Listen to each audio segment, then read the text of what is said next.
Berapa? 2 hektar. 2 hektar. Satu blok. 1 blok 2 hektar. Boleh, mohon izin untuk cerita, Bapak. Oke.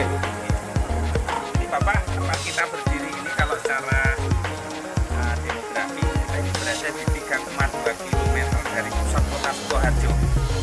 Artinya secara teori properti ini masih kontur tanah suasananya seperti ini, praktis ini tidak terbangun dengan baik. Nah, visi kita yang di sini adalah 6 tahun yang lalu. Sebenarnya saya beli waktu buat saya karena di sini kompleks telur, ayam petelur, saya sendiri juga pedagang telur. Kita bangun ini lagi begitu. Terpikir kok segini luasnya kalau nggak sedang luasnya sering kita ini masih ada hujan masih hijau. Bayangkan ada anaknya rekan-rekan dari utang juga jalannya menurut sudah cukup kalau bicara pertanian, tapi sudah termanfaatkan dengan maksimal. Nah ini kita coba kita cari solusi bagaimana lahan yang kritis ini kita bisa rubah menjadi lahan produktif. Yang kata kuncinya sepanjang di bawah tempat kita berdiri ini ada air, dimungkinkan dibor, kita ambil sumber air bawah, jadi air dalam, Mas Prima di sini. Nah kita teknologi pipanisasi kan sekarang sudah bagus, murah. Kita bor, kita kasih casing 4 in, kita kasih submersible pump, satu titik pompa dengan konsep mengintegrasikan beberapa disiplin dan bisa mengcover area 2 hektar. Satu Satu titik pompa, pompa, satu sumur berarti bisa mengairi 2 hektar. 2 hektar. Sudah dipakai untuk petani perikanan, kapasitas 700 kubik air, bisa untuk mina padi, maaf ya di bawah itu, bisa untuk lahan pertanian dan juga peternakan. Sayangnya peternakannya ada di blok padi sana.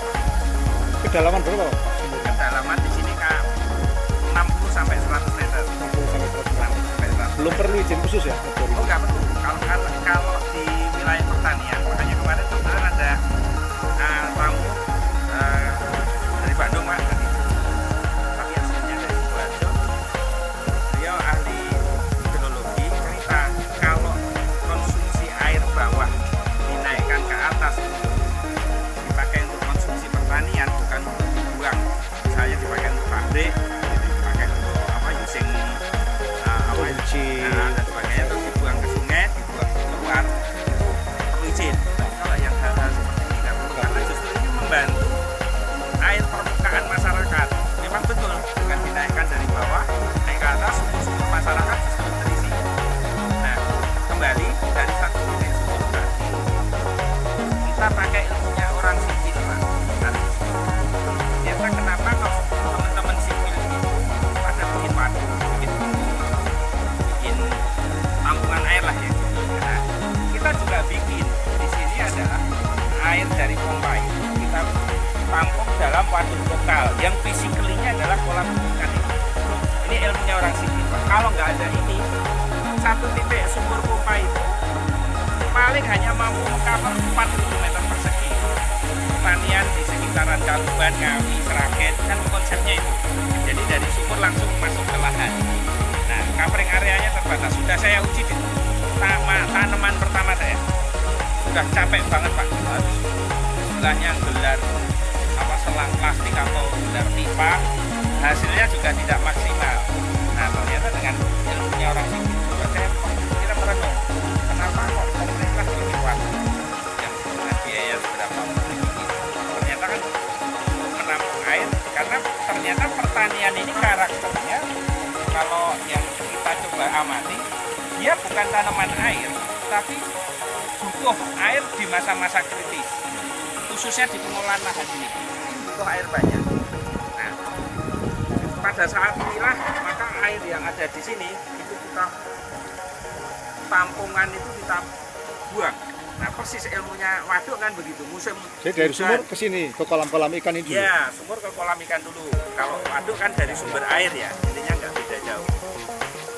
Pada saat dibutuhkan baru periodically dilakukan supaya posisi tanah itu selalu pertanahan yang kita pakai. Jadi ini ilmunya orang Bandung semua, Mas. Nah, nanti ilmunya jenengan ada di situ. Nah, terus yang kedua, Pak, ilmu yang kita pakai adalah ilmunya orang perikanan.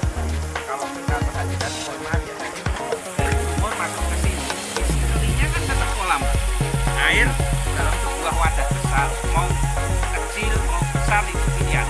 Artinya bisa saja kita bikin sebuah bejana besar pakai sistem plastik dan sebagainya kayak waduk gitu.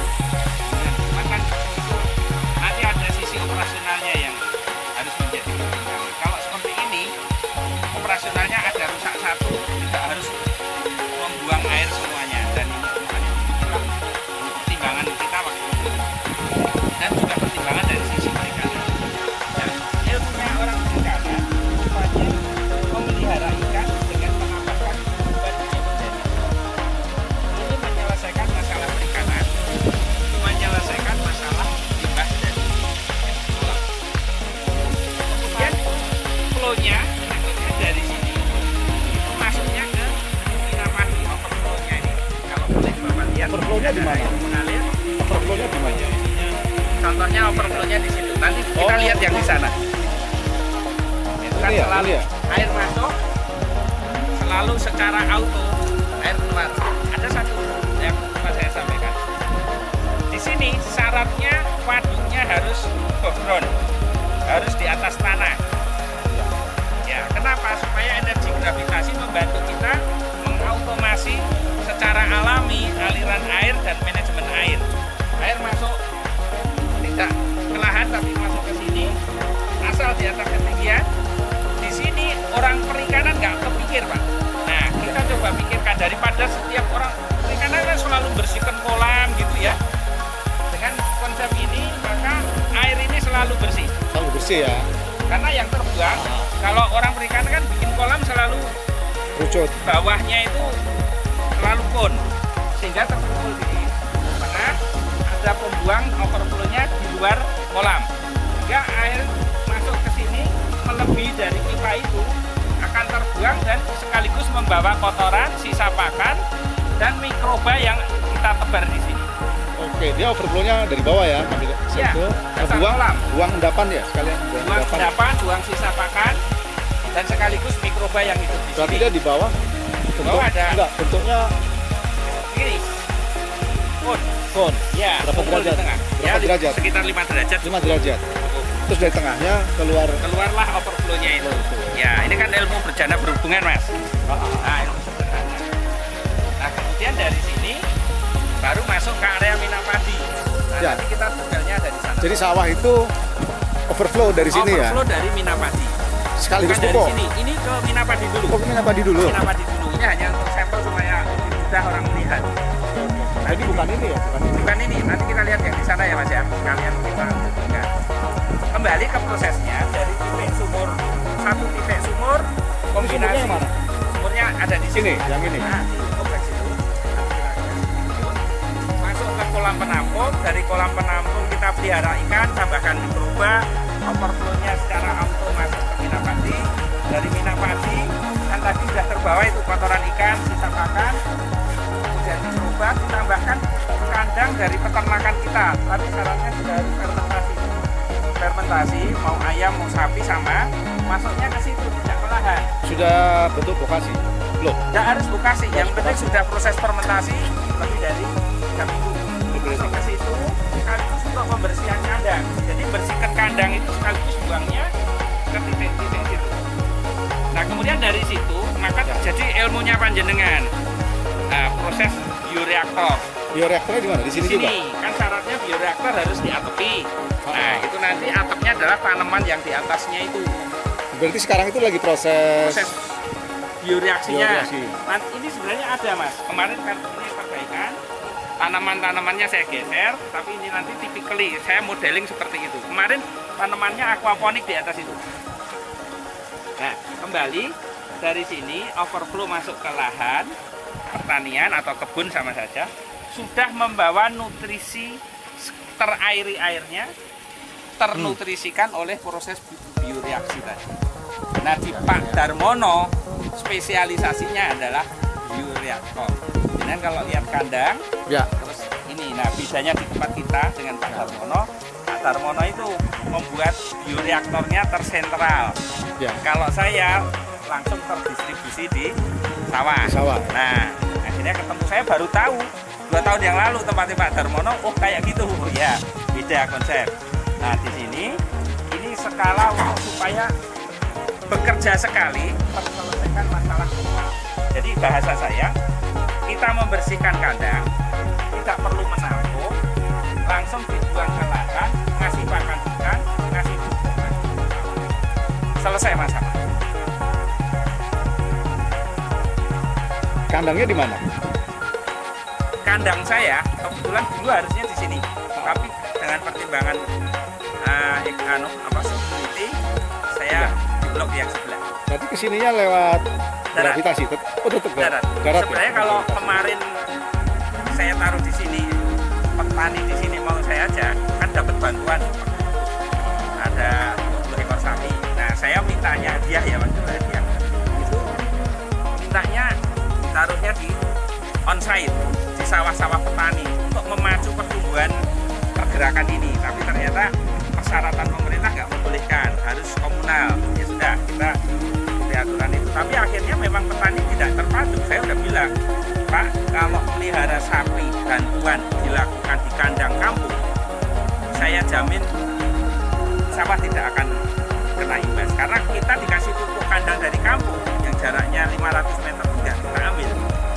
Tapi kalau di kita ini desain kandangnya walaupun tidak satu titik, tapi begitu fermentasi ini tuh sudah pergerakannya mudah, gitu.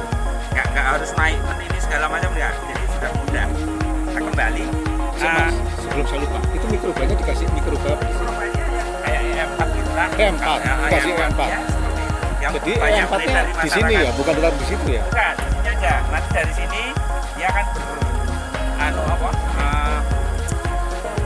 istilahnya tumbuh dan berkembang secara kontinu di lahan minapadi, akhirnya juga ke lahan pertanian. Sekali aja dikasih E4? Sekali aja. Sekali aja? Starter Enggak, aja? ada periodik. Tetap namanya di ilmunya perikanan per minggu sekali dikasih. Seminggu sekali? Seminggu sekali atau 2 minggu sekali tergantung ikannya, kepadatan ikan juga. Ini dikasih ikan apa? Sumur atau kolam-kolam? Idealnya lele.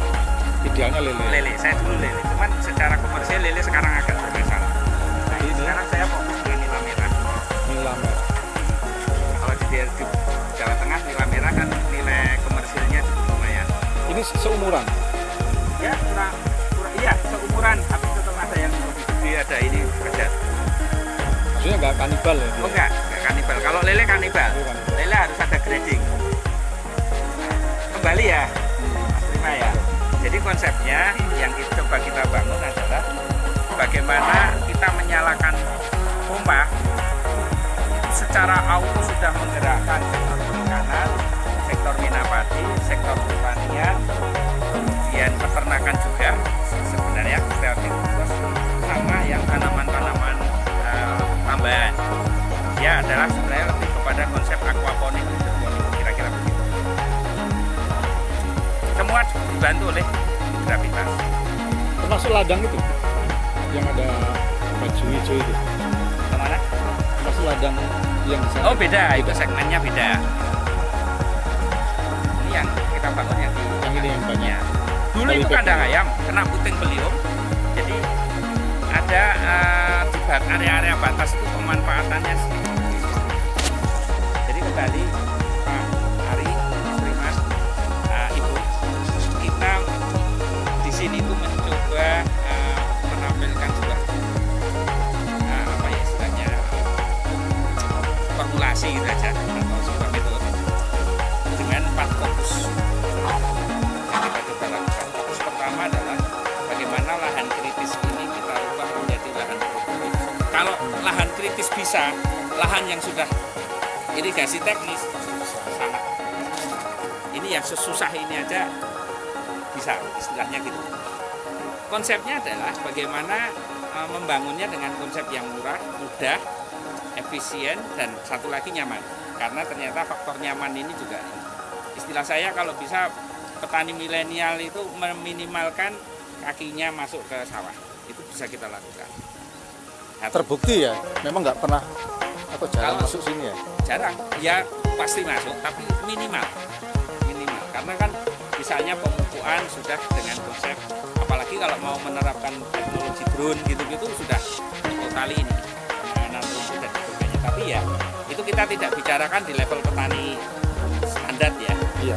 Ya kalau petani standar ini sangat mudah. Yang pertama itu merubah lahan kritis menjadi lahan produktif dengan konsep mengintegrasikan satu pompa menyelesaikan semua masalah, yaitu dengan ilmunya sipil kita bikin pakan lokal, fisiknya kita tambahkan, kemudian pakai ilmunya orang perikanan kita tambahkan mikroba dengan ilmu gravitasi tadi masuk ke Minapadi adalah bagian dari otomatisasi alam. Kemudian di Minapadi kita pakai ilmunya orang biologi, orang kimia. Di situ adalah pabrik pupuk organik kita yang bekerja 24 jam, bahan bakunya gratis, mesinnya gratis, tenaga kerjanya gratis. Tenaga kerjanya adalah limbah, mesinnya adalah gerakan ikan, bahan bakunya adalah limbah dari pupuk, dari peternakan kita, limbah dari ikan kita. Ini kedalaman berapa? Kedalamannya sekitar 40 cm. Ya.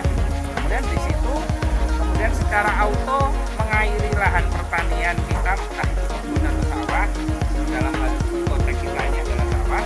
Kemudian memberikan nutrisi secara kontinu 24 jam dari sejak tanam sampai mau panen. Secara 24 jam. dan sifatnya auto flow. Nah, disinilah fokus yang pertama kita kembangkan, sehingga dari sini kita mendapatkan efisiensi operasional, tentu akan jelas efisiensi cost.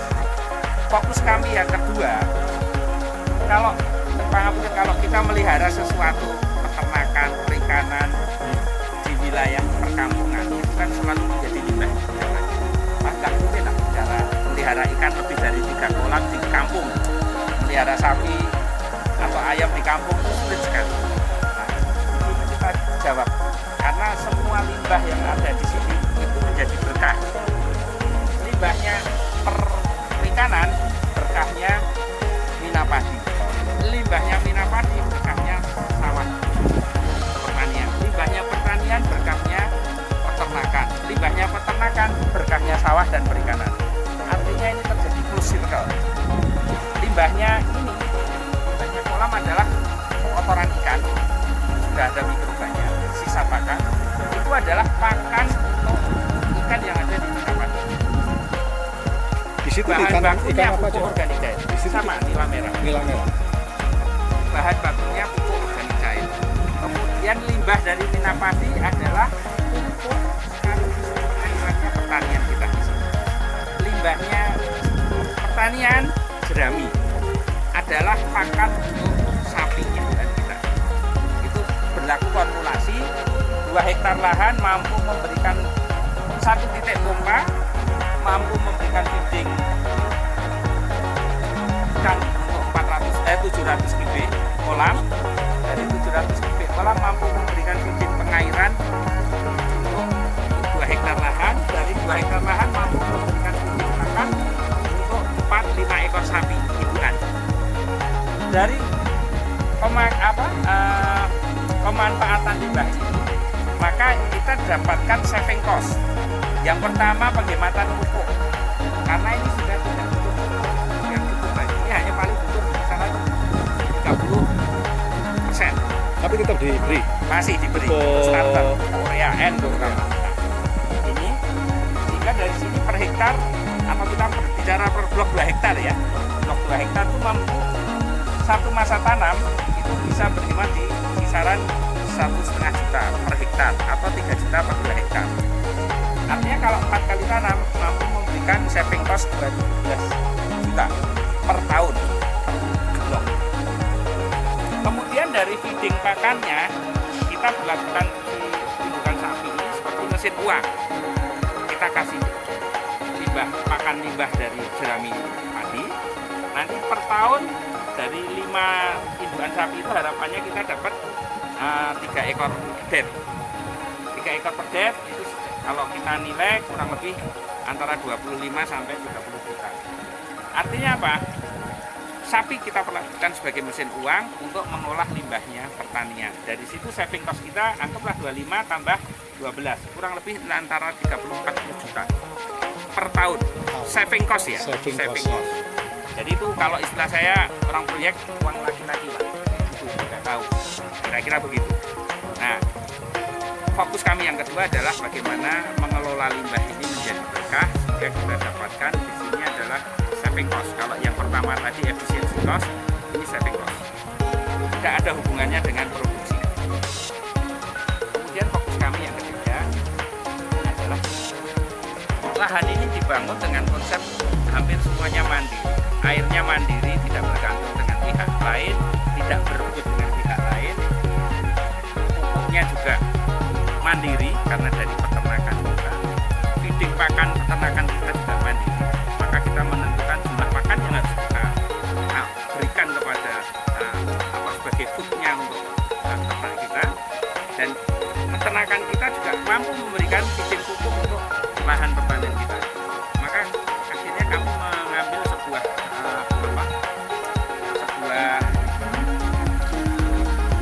istilahnya pembelajaran. Kenapa enggak kita desain lahan pertanian ini sesuai dengan keinginan pasar? Nah, akhirnya kita bikin dengan kemandirian tadi, kita bikin panen 4 kali dalam 1 tahun, panen padi. Dan itu sudah kita buktikan 6 tahun, ini masuk tahun ke-7. Panen hari ini, seminggu kemudian tanam, 3 bulan kemudian panen lagi, seminggu tanam, dan seterusnya. Sehingga kalau dalam bahasa matematikanya 1 tahun 365 hari patokannya itu, kita coba bikin milestone seperti project itu, schedule panennya di saat padi harganya mahal. Kapan itu? Kalau di sekitar Pulau Jawa secara umum panen padi yang paling bagus itu Januari, akhir Januari. Sehingga dari akhir Januari 3 bulan kemudian April, 3 bulan kemudian Juni, 3 bulan kemudian Oktober. Ibarat naik ring tinju 4 ronde. Januari, Juli, Oktober itu harga gabah sangat tinggi, produktivitasnya tinggi. Hanya di bulan April karena panen raya di mana-mana, yang daerah tanda hujan panen raya ini harga gabah cenderung biasa, tidak rugi ya, hanya biasa, keuntungannya sedikit. Sehingga di sini kita mendesain lahan pertanian kita dengan cara berpikir komersil yang kritis. Artinya panen di saat harga mahal, produktivitasnya tinggi. Nah, akhirnya dengan pola 4 kali panen itu kita membagi 365 hari tadi, nanam padi 90 hari 2 kali, nanam yang 80 hariannya 2 kali. Kalau di total itu kan 340 hari. Nah, kita masih punya spend waktu di kisaran 25 hari yang harus kita bagi menjadi 4 kali masa pengolahan. Artinya satu masa pengolahan antara kurang lebih 6-7 hari. Panen, nanam berikutnya adalah 7 hari. Lalu bagaimana caranya? Nah, inilah yang kita fokus di fokus ketiga ini adalah bagaimana kita berpacu dengan kecepatan dan ketepatan. Nah, di sini ini yang harus kita maintain. Jualnya jual gabah ya? Gabah bisa, beras bisa. Kita bicara jual gabah. Petani biar fokus dengan produksi. Biarlah urusan gabah menjadi beras, ada entity yang lain. Yang lain. Nggak sampai ke hilir. Enggak perlu. Kita fokus dengan yang fokus di satu sisi aja. Nah, ini fokus kami yang ketiga. Inilah yang sekarang menjadi program yang disebut dengan IP 400 di Kementerian Pertanian. Alhamdulillah dengan program itu Pak Menteri kemarin juga sudah memberikan apresiasi baik pribadi, Bajo sebagai pemicu awal. Lewat Dinas Pertanian Sukoharjo. Ya pasti kan tetap semua bergerak lewat itu ya. Walaupun ini program pribadi, kami pribadi juga alhamdulillah dapat apresiasi dari Pak Menteri untuk yang program IP 400. Nah, ini yang dalam istilah cara berpikir kita menaikkan produksi dengan jumlah lahan yang tetap dalam waktu yang cepat. Itu dengan cara ini. Produksi naik 30% dalam 1 tahun itu sudah insya Allah ditangani. Kira-kira begitu. 50% peningkatannya ya. peningkatannya. Dengan jumlah lahan yang sama tidak perlu membangun infrastruktur tambahan. Dengan yang existing kita naikkan langsung dalam waktu yang sangat cepat. 1 tahun sudah langsung tercapai. Nah inilah kemarin saya matur ke Pak Dirjen, Pak, daripada bikin yang terlalu bertele-tele food estate dan sebagainya, kenapa lahan-lahan ini nggak segera dibangun aja infrastruktur yang bagus? Saya lebih prefer dengan yang konsep Cina lakukan. Di Cina itu kan lahan infrastruktur pertanian itu dibangun sedemikian rupa supaya petani itu ya itu tadi efisien, mudah, murah, nyaman kerja. Dan itu pasti senang. Saya nge-record pesan dulu ya, boleh? Silahkan.